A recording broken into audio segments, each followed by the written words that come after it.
Greetings from WATJM.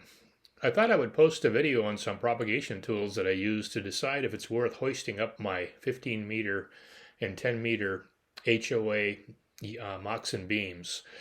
Since I live in an HOA, I have to have them on the ground most of the time, but I can pull them up and work some DX when conditions are good. So how do I tell conditions are good? Well, the first thing I do is I turn on my computer like I'm doing here on late morning on November 5th, and I look at what the maximum usable frequency is. So I'm using the KC2G page, a very handy page, and I live over here in this area in eastern Washington state. And here you can see the maximum usable frequency lines.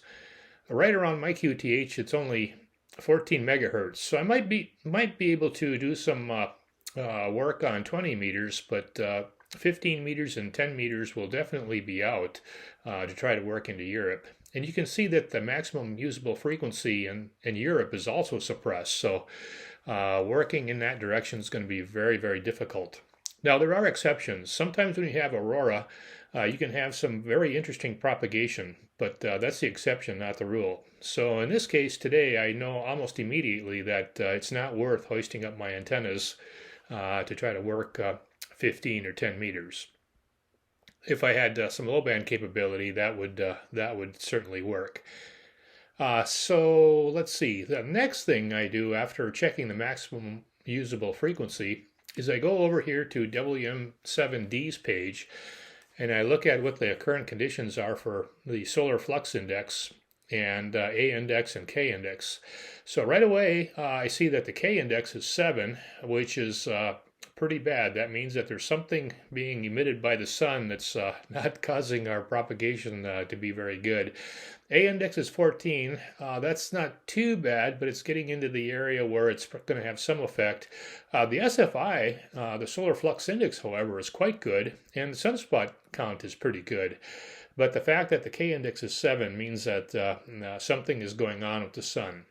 So let's find out what's going on with the sun. The next website that I go to is spaceweather.com, and I really like the summaries that the doctor puts out here. They're very concise and factual, and you know exactly what's going on. There's some interesting parameters on his page. The solar wind here is given. It's quite high at this point, at 453 kilometers per second. The proton density is also very high, so definitely the sun has had a flare, and we're receiving the charged particles and emissions from the sun at this time.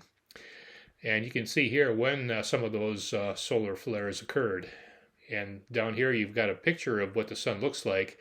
And we've got this large sunspot group, 3477, which, let's see, does he say which one is responsible? He normally talks about the exact group that was responsible for the flare, but I don't think he did today. Anyway, so that's a very, very good website to check on what's going on with the sun, as the sun definitely affects our geomagnetic fields, and it also affects our F and E layers, and the ionospheric effects that happen due to our sun are pretty extensive and pretty impressive. The last website that I check is dxmaps.com.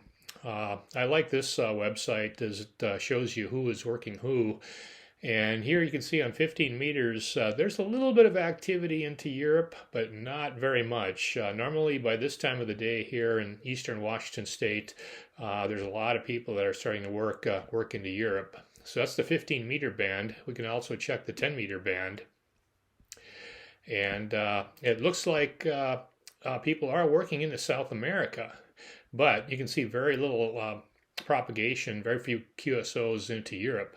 So let's go back now. Since we see all this activity down to South America, let's go back to the maximum usable frequency for the East Coast and see how that's looking. Okay, so from the East Coast, you can see that the maximum usable frequency has a kind of a peak up there at 23 megahertz.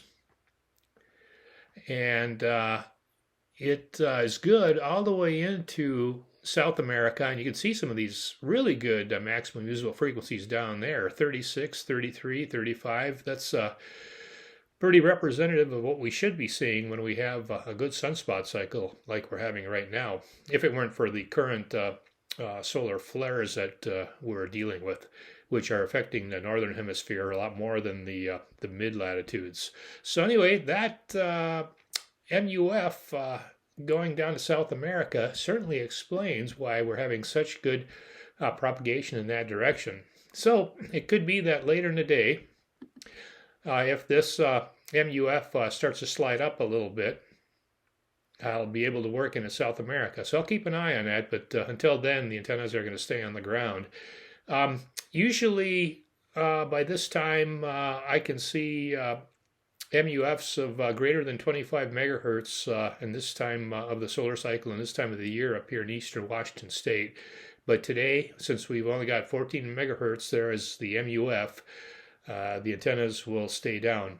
Here is one more website that's very useful for finding DX.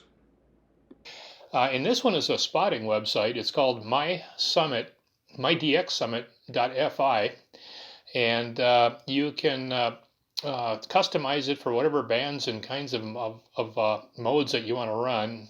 So here I can hit the little plus sign and you can add the different modes or the different bands. So let's just go ahead and leave it here at 15 meters and phone, which is what I like to work. And you can see all the stations that are being worked around the world on this band and in this mode. And these are the stations that are spotting this particular DX. So if you see some stations around your area that are spotting DX, you know that they're on the band and being worked. So let's see, here we've got 4W8X, and we can click on that. And then once we've clicked on his call sign, there's a whole bunch of options that come up. And one of my favorites is show vocap predictions. This is a propagation organization that can predict whether or not we can work the station. So here we are on 15 meters. This is the 15-meter band. And at this time of day right now, we can see that my chance of working him with a regular station is only 55%. So I might be able to work him and maybe not. So if I had a superstation, like down here, you can change that to superstation, we'd have a 86%. You can see down here in the middle, as soon as you move the cursor around, it shows you what the percentage is. So if I move from here at 86% over here to 62%, it changes in the middle. And that's really good for me because I'm colorblind and I can't tell the difference between the different shades of red here.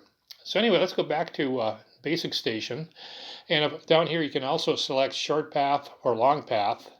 And I normally only can work short path from my QTH, so that's where I leave it set.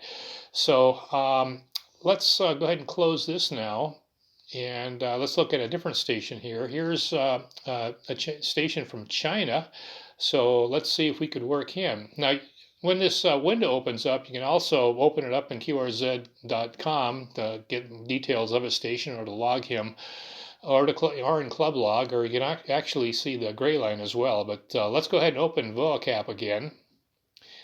And here looks like 61% chance of working into China. So propagation at this time of night is not doing very well.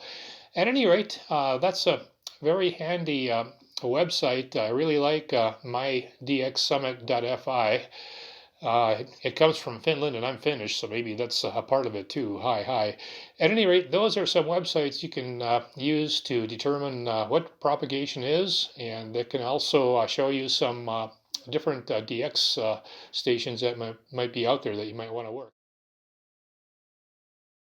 Well, here it is a few weeks later, and I'm finally getting around to posting this YouTube video. The sun certainly has been full of surprises, and I hope you enjoy digging through some of those websites to learn more about propagation and the sun's effects on our ionosphere.